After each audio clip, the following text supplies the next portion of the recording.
जय भोले की हर हर महादेव बम बम भोले। आज मैं श्री शिव महापुराण कोटि रुद्र संहिता खंड का 43वां अध्याय ज्ञान निरूपण सुना रही हूँ। सुनिए। ऋषि बोले, हे सूत जी, अब आप हमें इस प्रकार का ज्ञान समझाइए जिसे जानकर शिव स्वरूप की प्राप्ति हो। इसी प्रकार सर्वव्यापक तथा सदाशिव ये किस प्रकार के हैं, यह भी सुनाने की कृपा करें। सूत जी बोले, ऋषियों शौनक, नारद, कुमार, व्यास, कपिल आदि ने एक समय सभा की। उसमें यह निश्चय किया कि सारा ब्रह्मांड शिव रूप है एवं सारा संसार शिव रूप है। जब शिव इच्छा करते हैं तभी जगत की रचना करते हैं और आप उस जगत के भीतर भी हैं और बाहर भी। संसार में लिपायमान नहीं चित्त स्वरूप है। वस्तुतः आप ही सबको शुभ स्वरूप से मालूम होते हैं। इसके अतिरिक्त और कुछ नहीं।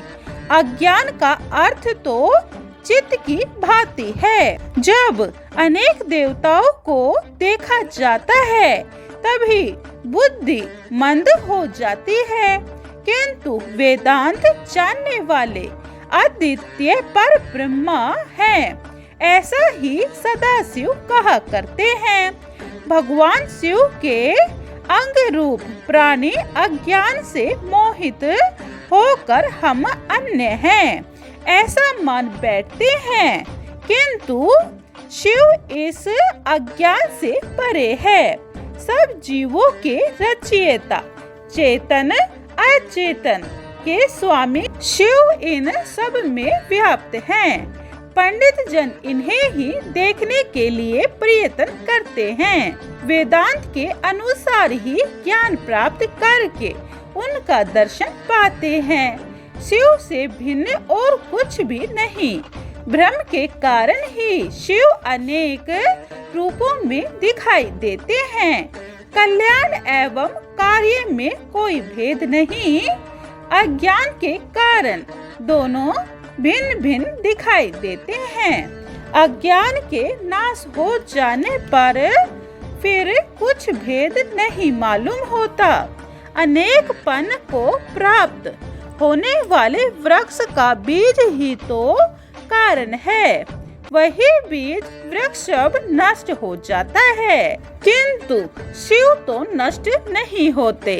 इसी प्रकार ज्ञानी तो बीज है एवं विकृति वृक्ष है। उससे जब मुक्त हो जाता है तो फिर ज्ञानी ही ज्ञान है। इस कारण सभी शिव रूप है एवं शिव सभी में है। इसमें कोई भेद नहीं।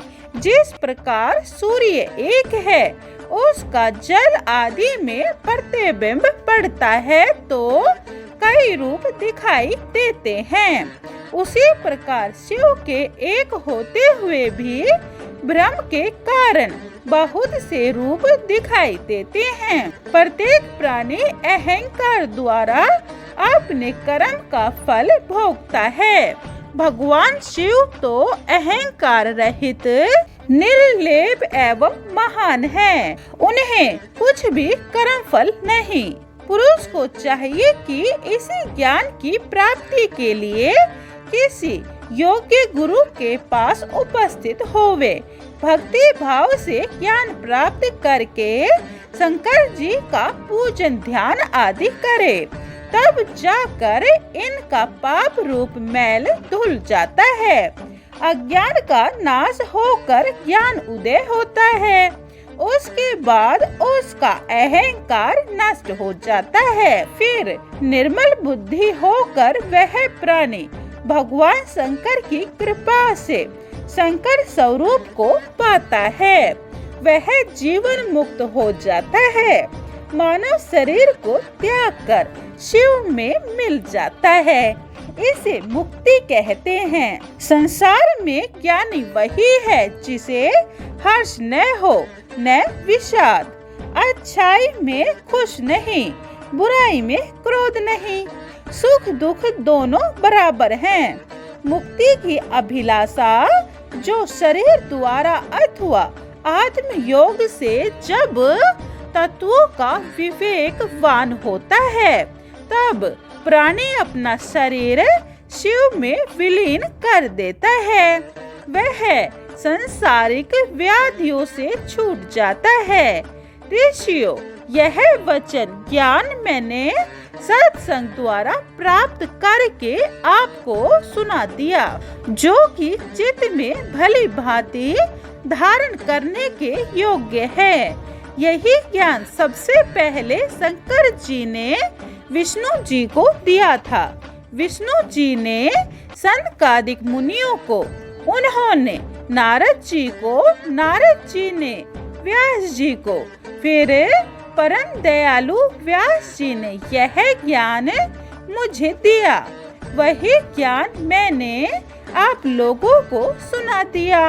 अब आप इन ज्ञान को लोगों के हित के लिए भली भांति धारण करें, किंतु ऐसा ज्ञान नास्तिक, अश्रद्धालु, शठ एवं शिव के अभगत को नहीं देना चाहिए।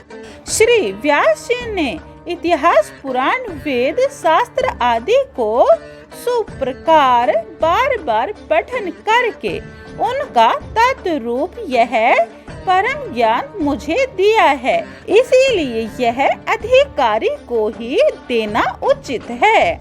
इस ज्ञान के एक बार सुन लेने से सभी पाप नष्ट हो जाते हैं।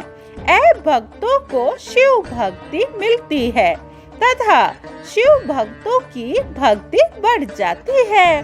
इसके पा लेने पर फिर कुछ भी पाने को प्राप्त नहीं रहता।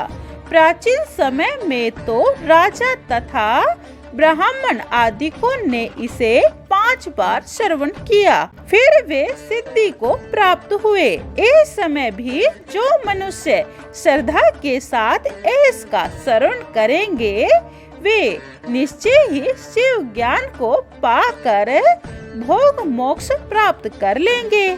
श्री व्यास जी बोले, इस प्रकार सूत जी का कथन सुनकर ऋषियों ने परम प्रेम से सूत जी का आदर सत्कार किया और उनकी पूजा की। नमस्कार एवं स्तुति करके उनको आशीर्वाद से प्रसन्न किया।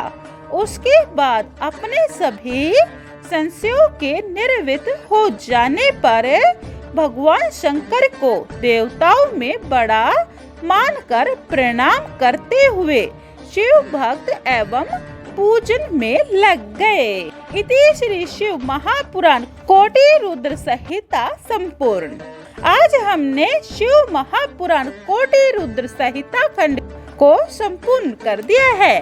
कल हम श्री महापुराण उमा संहिता खंड का प्रथम अध्याय कृष्ण उपमन्यु संवाद, यह आप अगली वीडियो में सुने। जय भोले की हर हर महादेव, बम बम भोले। अगर आपको शिव महापुराण पूरी सुननी है तो यह चैनल सब्सक्राइब कर लें। जय भोले।